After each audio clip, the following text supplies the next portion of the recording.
The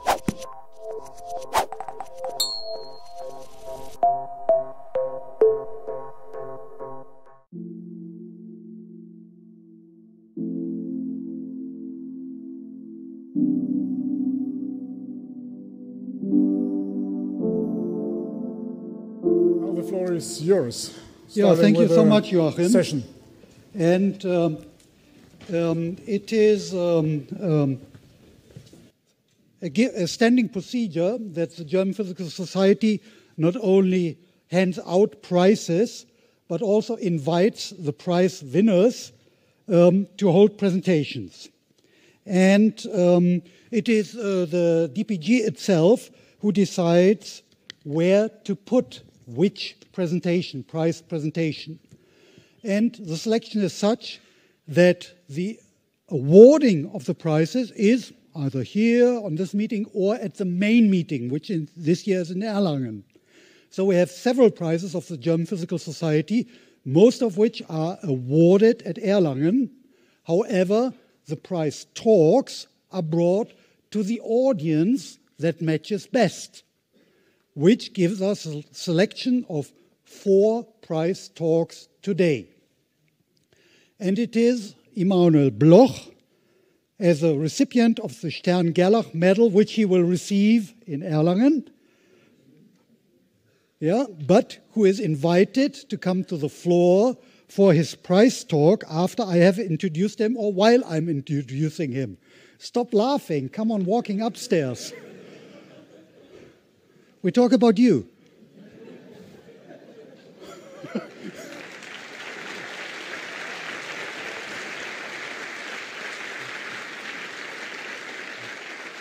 While you get your technique running, I just mentioned that he's studied in Bonn and did his dissertation partly in Stanford, but moved then to Munich with Theo Hensch.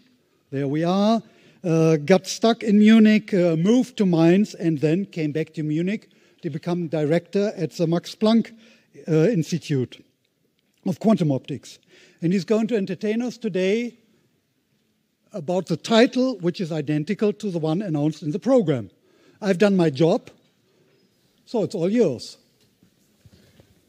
All right, thank you very much. I hope, is this on? Yeah, okay.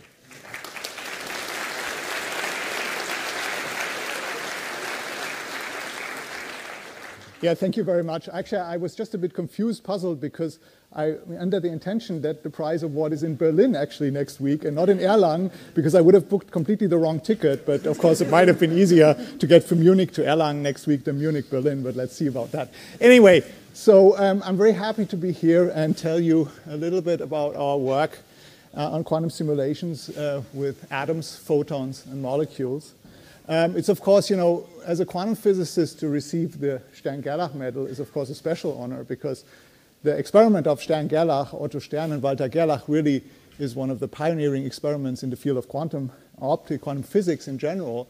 It has probably the most famous postcard in history, in physics, that has been written, you know, demonstrating here the splitting of the silver atoms, actually wrongly thinking they were seeing spatial quantization of Bohr-Sommerfeld theory, but actually, of course, we know now they were actually seeing spin quantization, which was only discovered a few years later.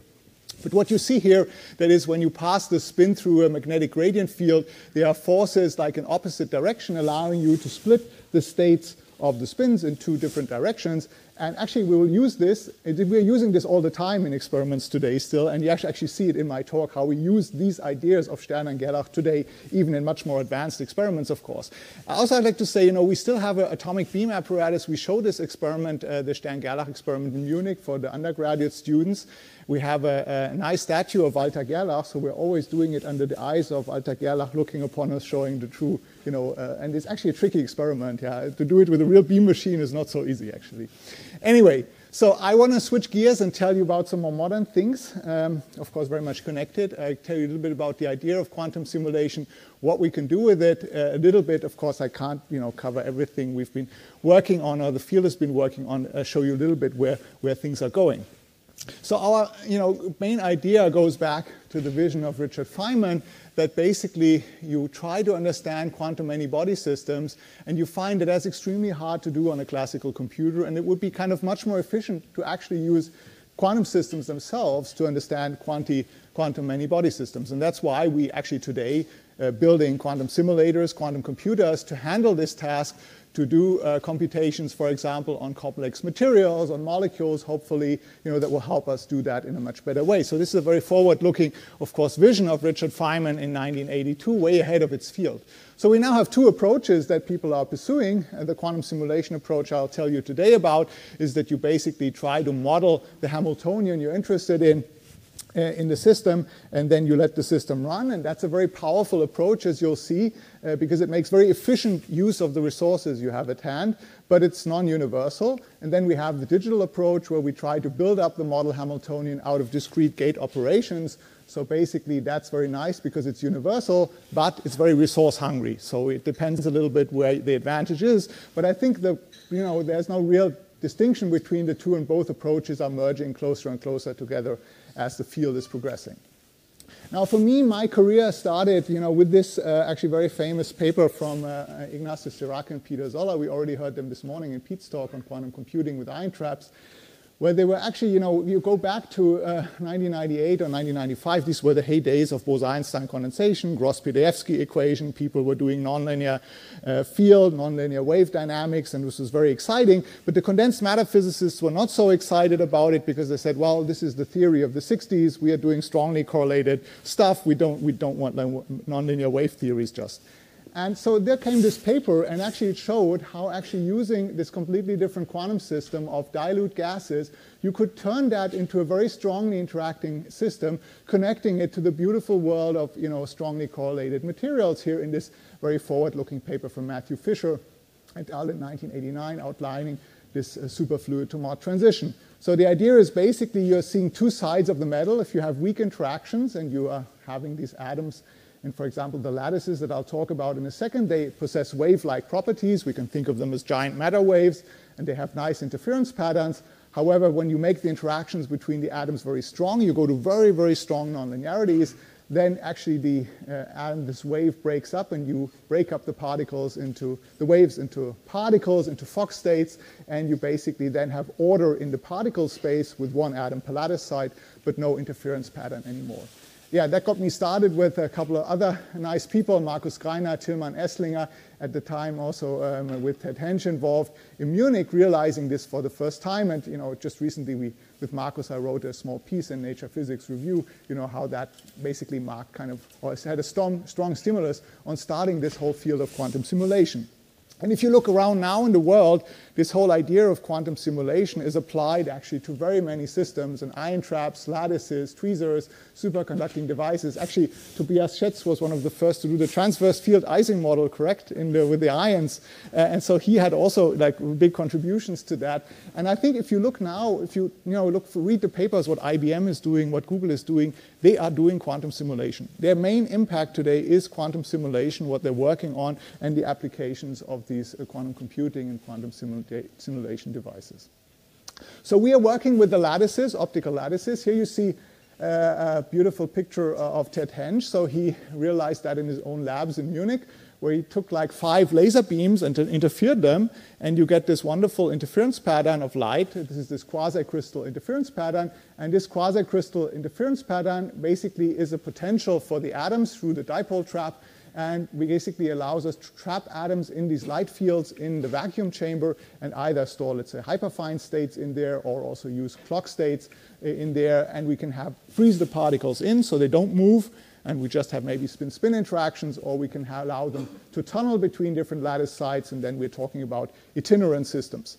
So all can be realized. Everything happens at nanokelvin temperatures. Everything happens at large scales. These are 10,000 times larger crystal structures in terms of lattice spacing than what you have in a real material. So you can really look into these systems with a good optical microscope. But also remember, in quantum mechanics, when you scale things up, then of course time scales also go down and slow down dramatically. So basically everything that happens in the femtosecond, picosecond range in a real solid, for us is dramatically slowed down into the millisecond range, and we can observe that directly in the experiments.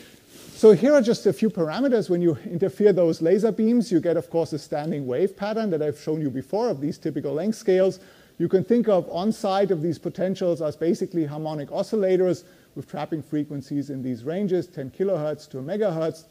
And the particles typically are in the lowest band, and then they can tunnel from one lattice site to the next and realize very, very different lattice systems. So for a long time, we thought, well, in order to realize all these beautiful lattice structures, you always have to use different directions to put the beams in. And while that's in principle possible, in practice, the graduate students won't be very happy because aligning such beams takes a long time, actually. So we were extremely happy that we found recently a very robust and nice new way that is published here in David's PhD thesis, where we can realize all those different lattice structures, square, hexagonal, triagonal, Kagome or leap lattices in one experimental setup in an extremely robust way. So you just, at a flick of a button, you can switch between those different lattice structures in the system.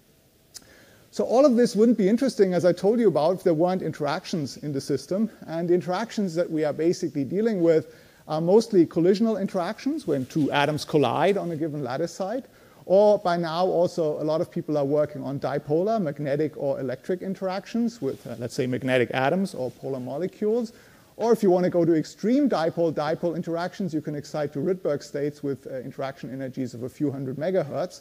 Or if you place these atoms in a cavity, then the light bouncing back and forth between the cavity mediates interactions between all of those atoms, and you basically get all-to-all interactions in the system. So what we're interested in, what my group has been mostly interested in, is to try to use this fantastic new technique to get a view into materials, to basically, to put it bluntly, or maybe elegantly, the dance of electrons in a material. That's what we want to see. We want to take snapshots of what's going on in the material, microscopic snapshots of how these particles behave, what they're doing. And think of it, if you could do that for a real solid, where you could take a picture and see where every individual electron is and see the time evolution of those particles, that's in essence what we can do with this quantum simulation approach. So in order to detect the particles, one big thing we're doing actually in the system is using this technique of quantum gas microscopy, where we basically trap the atoms in the lattice, for example, and then we make the atoms fluoresce by shining in on laser light to induce fluorescence in the system, and we capture this fluorescence with a very good microscope with very high resolution, so we can resolve those individual atoms. And here's a picture of my former postdoc, Jae-Yoon Choi, who's now professor in Korea, who shows this picture of lithium atoms, and you can beautifully see each of those spots is a single atom trapped in that lattice potential, okay? And you have thousands of those, and you can beautifully see them. You can immediately tell where there is an atom, where there is no atom, and also you can distinguish the spin states using this technique. We actually took this technique a bit further because when you work with fermions of electrons, remember, they are in a material, the electrons can have two directions. There can be a spin-up electron or a spin-down electron, right? And we want to be able to image the two of those. So basically, we come back to the Stern-Gerlach experiment. Remember, the splitting of the magnetic moments. And if you have opposite spins, they have opposite magnetic moments. So what we can do in the experiment is actually take the physical layer, that's the system you want to analyze, and it consists of spin-up and spin-down particles. And now you want to see where the spin-ups and downs are. What you can do is you can invoke Stern-Gerlach's idea, apply a magnetic gradient field to split the spin up into an upper layer, the spin down into a lower layer, and then separate these layers over larger distances so they become separated, and you can image them with this large distance between them separately, take an image of the spin ups, take an image of the spin downs, then just combine those, just put them together, and that's the occupation what you had in the original physical system. And that's what we call a snapshot of the many-body wave function, okay? That's what we see in a single run of the experiment. But of course, when we cool down these quantum gases to ultra-cold temperatures, these fermion mixtures, for example, what you actually have, now in a simple wave function picture, is a coherent superposition of different configurations of those particles on the lattice. And whenever you make a measurement of the particle occupation number, you collapse this wave function onto one of those occupations. And which one you collapse to is completely random. You cannot predetermine. The probability is just given by the coefficients that would be in front of those amplitudes norm squared. But you see, like in a single run of the experiment, maybe you see this configuration. Okay, well then you have to recreate psi, you cool the experiment, you run the experiment again, you measure, maybe you see now this configuration. And that you repeat tens of thousands of times. And at the end of the day, what you get is a probability distribution of configurations from which you can then calculate, for example, correlation functions in particle space. Okay, so that's what we can use and then do some theory and calculate that. So you're really getting snapshots of the wave function, which allows you to calculate, to measure the probability distribution of configurations, which is extremely powerful because it gives you access to non-local quantities, as I'll show you in a second. Now, just recently, Alex gave, I think, a talk on this on Monday. I just want to repeat it briefly. We extended this not only to occupation measurements, because remember, occupation is one thing, but there were these complex amplitudes which I dropped, these complex numbers. So there were phase factors there, and they should matter somewhere. They do matter, and they do matter in other observables. So when you have a system on a lattice, there can not only be occupations of the particles, but there can also be currents. There can be current flowing from one lattice side to the next. So there's a current operator associated that, and those encode the phases, the phase factors, and the question is, how do you measure actually current operators and things going beyond the occupation matrix? And the idea to do that is basically to break up the system into an array of double wells. So you start with this physical system, you project it suddenly into disconnected double wells, and the double wells, think of those as basically like a spin 1/2 system. You can have for a single particle one on the left-hand side, one on the right-hand side. That's like spin up or spin down. But then you can also have coherent superpositions of spin up and spin down, and they can have phase factors. And that's basically different things that you can have, but it's basically like another two-level system. So you can think of this, the Hamiltonian for this system, as just a sigma x operator corresponding to the tunneling from left to right. And if you, let's say, bias the double well like this, introduce an energy offset, then you would just have a sigma z term with an energy offset delta. And that allows you to do generalized rotations on this orbital Bloch sphere. So this is now a Bloch sphere in orbital space, not in spin space, where the up and down would be the occupations, and the directions in the x and y direction here would be measurements of the current operator, or in this case here, the kinetic energy operator. And this allows us now also to extend this. If you, for example, want to make a measurement of the current operator, you just apply a pi/2 rotation around this x-axis, which is just a quarter Josephson tunneling oscillation in this double well, and then you make the occupation measurement. And the result of the occupation measurement is a measurement of the current operator. And again, you can have then full counting statistics, measure the whole statistics of those distributions. Just to show that this works, we used laser-induced tunneling to basically project a certain phase pattern, current pattern onto the system, and actually then use the experiment tools to measure that. And we nicely see very, very good agreement between the experiment, where you can see here this currents, the current correlator, positive, negative, positive, negative, positive, negative, matching exactly the current pattern that we do. So this is very nice because now we can not only use this occupation basis, but we can really also measure currents. And this is very important, for example, in the context of topological systems that we heard about in Clara's talk, where you might have edge currents running in the system, for example, or in strongly correlated superconducting models where you sometimes have the appearance of loop currents, and there's no other way to measure this by microscopically looking into these current patterns. All right, so to the tools that we use, let me now apply it to some interesting physics. What we've been interested in for a long time is the so-called Fermi-Hubbard model, which is the prototypical model for strongly correlated electronic phases that we have in condensed matter physics. And we really try to make sense of this very complex phase diagram that you see here. What we know, if we take an electron gas with 50-50 spin ups and spin downs, and we go to strong interactions into something like this Mott regime that I talked about before for bosons, we know that we have an antiferromagnetically ordered state. But then when people start to introduce holes into the system, then you have all these complex phases, which I took here from Bernhard Keimer's review in 2015, which people are trying to make sense of, especially what is this pseudo gap. So a lot of mysterious things are happening here that people don't understand. If you're asking me what is the physics question actually that you're trying to answer, it is basically the question of how do mobile impurities, so mobile dopants that you put in the system, interact with an antiferromagnetic background. And that sounds like a very simple question, but it turns out to be the question that people have not been able to answer for the last 40, 50 years in this context. Okay, so it's an extremely difficult question, and of course we would like to use the quantum simulation approach to help do that. So here's how we do that in the experiment. So let's load 50-50 mixture of spins ups and downs into the lattices, and then we shape the external potential in such a way that we have a flat physics region here in the center, so that's where the experiments happen, connected here to a reservoir of atoms. And now if you, for example, want to tune the voltage, if you would apply a voltage to a material, this simply corresponds to making this flat region a little bit deeper compared to the reservoir. So this is exactly like applying a voltage to a real material. This is how we tune voltage in the system, by making this a little bit deeper, and allows us to tune to very different phases, very different dopings, for example, of the system. So if we go to a regime where there's a unit filling in the center, this mod insulating regime, and we look at the average density, you see that in this physics region, here these spatially resolved plots, you beautifully see this exactly one density in the system. And actually fluctuations just confined to the ring, surrounding ring of this system, to a very narrow ring. If we do spin-resolved measurements using the way I showed you before, using this technique of Stern-Gerlach separation and imaging the spins, we can calculate spin-spin correlation functions and see, well, it's not only the spins are not sitting randomly there, but they're really pointing in this alternate pattern of this antiferromagnetic order, which you can see here in this spin-spin correlation function.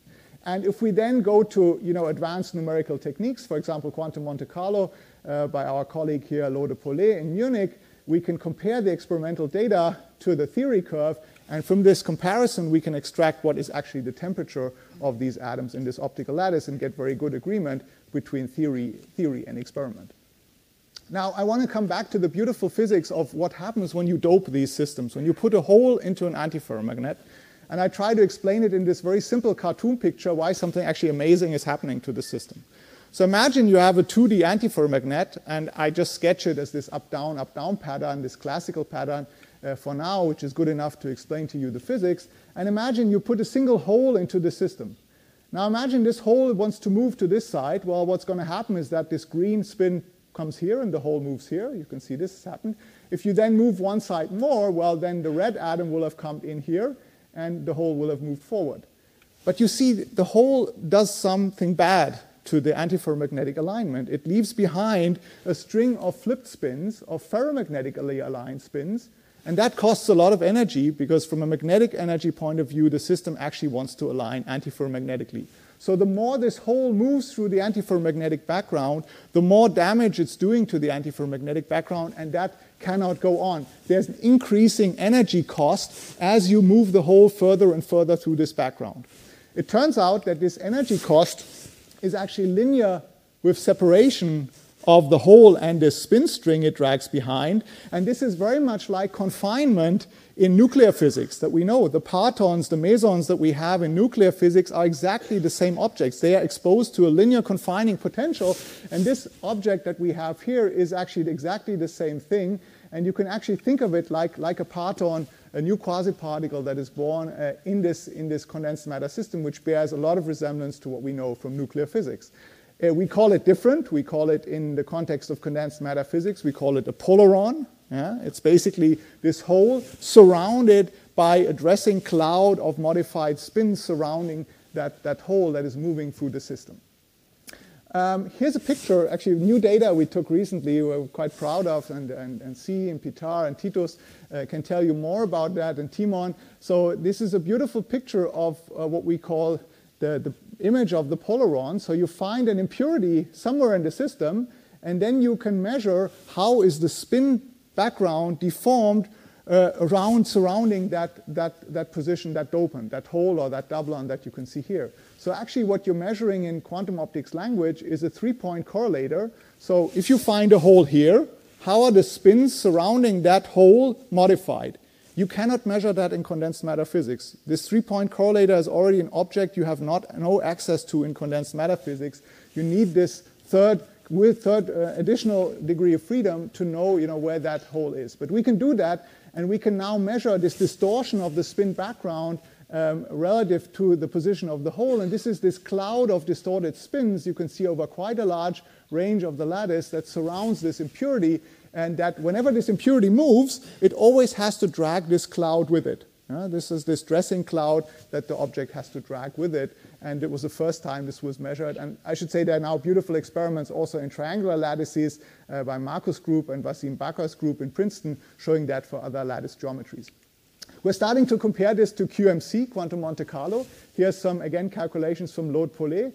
They only so far access the lower order correlators, but there's excellent agreement between theory and experiment. But you see we have much more data from the quantum simulator that we can give to the theory to test really all those advanced theories in the experiment.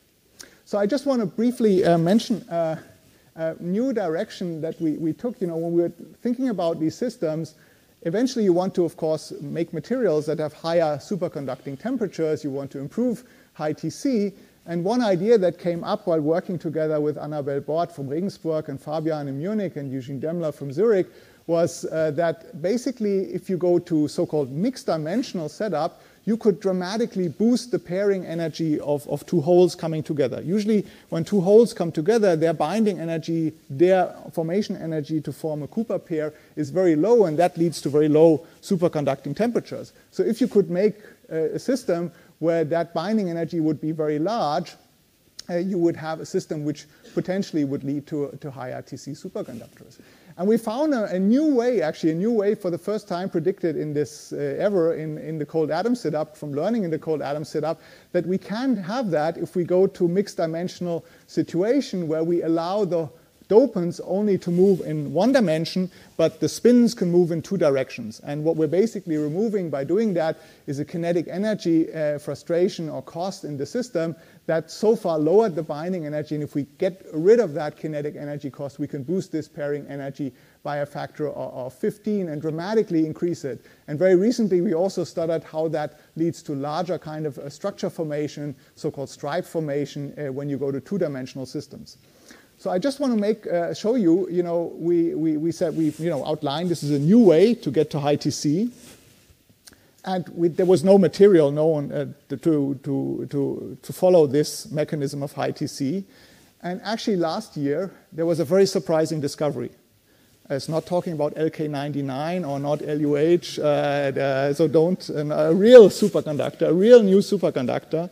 That was also making splashes, maybe more in the scientific condensed matter community, which are the so-called nickelates. The nickelates were found to superconduct, and there's now also conductance measurements, one of the few superconductors we have to have superconductivity above liquid nitrogen boiling temperatures. And the theorists in China and in the US went in and to analyze the structure of these systems. And what I actually found is that it exactly realizes the mixed dimensional setup that I was talking before to you. So it's exactly a setup where you would have coupled planes of atoms to each other, where the spins can basically couple three-dimensionally, but holes, dopants, can only move restricted in one of those planes, so they cannot jump across planes. So they found exactly what we had been predicting coming from the quantum simulation approach, that basically there's a new mechanism here at the heart, and it's going to be very interesting to study this more and maybe try this out on different classes of materials. And I think this was, for us, of course, fantastic to see that this really has impact on the condensed matter community. So I think we're now at a very exciting time where we can, look at these regimes in condensed matter physics, which people are having a really hard time to understand, this mysterious pseudo-gap regime. There are thousands of papers on what, in principle, can be going on here, but nobody really understands what's happening here. And I think maybe one reason why people have been on the wrong foot is because this phase of matter, this pseudo-gap regime, requires you to look at higher order correlation functions, which you do not have access in condensed matter. So whenever you look only at two-point correlation functions in a neutron scattering experiment, for example, you are not going to see the true nature of this phase. And I think a lot of this mystery comes from this point of not being having access. And now we have access both to thermodynamic quantities and non-local microscopic quantities simultaneously, and that's, of course, really fantastic. Okay, so let me just, in the end of the talk, just give you just a few more other examples where, the quantum simulations really provided input to decade-long old questions in physics. One was the question of basically how does information spread? How fast can you transmit information in a condensed matter setting?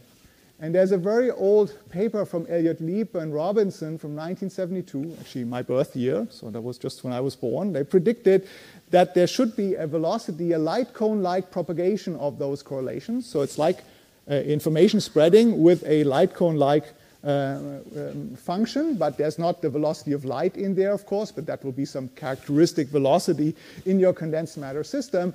And for the first time in 2012, we could actually indeed see the correlation spreading in that linear fashion in this system, just according to the predictions of Leap and Robinson. I want to show another nice experiment, not from my group, but from the group of Markus Greiner, which I like a lot, is connected to thermalization in quantum many-body systems. We heard in Tito's talk already a lot about why this is a very fundamental question. We're trying to understand how do isolated quantum systems actually come into equilibrium, because if you take a pure state, it will always stay a pure state, but nevertheless, locally, the system can evolve into a thermal state, and the question is, how does it do that? And Markus used a very beautiful technique of Hong-Mandel interferometry, a well-known effect in quantum optics, for two bosons going to the beam splitter. We know they exit both either on one mode or on one other side. Every one of you has probably heard about that. And they showed that if you do that on a many-body level with many particles, you can actually gain access to the so-called entanglement entropy. Also came up in Tito's talk. That is very relevant for understanding how the system locally evolves from a pure state also into this mixed state. So a very beautiful experiment from Markus' group. There's also been the question on localization. You know, when you have disorder, when you add disorder to the systems, when do you not thermalize? And there was this idea of many-body localization, which is much discussed now, whether it's true localization for infinitely long times. But I think, as Titos was also alluding, for many cases, for experimentally relevant times, the system looks very well localized, and the concepts that have been developed in this context very well apply. Or there's the idea of studying spin transport in completely new ways. So for example, you can set up a domain wall of spin ups and downs here, a very clean domain wall, and you can study how the spins propagate from one side of this domain wall into the other side, and you can just count the number of spins that have been transferred from left to right. And this counting of the spins, again, is very powerful, because you not only can calculate the mean number of spins that have been transferred, which would be the current, right? But you can also calculate what people call the full counting statistics. You get the full distribution function of how many spins have been transferred in a given time interval. And a lot of the physics of these systems, it's a completely new way of characterizing quantum transport in quantum many-body systems by having access to that. And we discovered that actually gives rise to a new transport universality class, which was known only from classical statistical physics, so-called Kada-Parisi-Zhang universality, which appears in many classical contexts like this fluff fire. I don't know if you've ever seen a fluff fire. So this is Pusteblume in German. So when there's a Pusteblume cover, this burns like crazy, apparently. And if you go, children like to set this on fire, apparently. So this is really, and so this is a fluff fire. Well, luckily, the grass underneath doesn't seem to be harmed, so it seems to be rather harmless. But the front of this fire front actually follows this special universality class, like many other things in classical physics. And that this would apply in quantum physics also was rather new concept. A new discovery in the system. So where are we going next? So, you know, I've shown you this digital and analog dichotomy, but I think right now actually a lot of people are thinking about combining the best of both worlds of analog and digital and making use of the powerful abilities in analog simulation combined maybe with digital preparation or readout. And there have been really beautiful experiments in the atom community. And I was just coming back from the APS March meeting, and you know, I really think this is the age of atomic physics. This is, you know, atomic physics, neutral atoms are leading in metrology, in simulation, in computing, is at the forefront of all of those fields. It was really remarkable to see all that progress. Some things I've been particularly impressed about is work by Adam Kaufman in Boulder, who's combining this beautiful work on optical tweezers with lattices that I'll show you in a second a little bit more about. And another topic, we've heard the molecules in Ed's talk this morning, and we've been working for 8 years on those molecules without success. And in the last 2 years, we had actually a dramatic breakthrough on the molecules.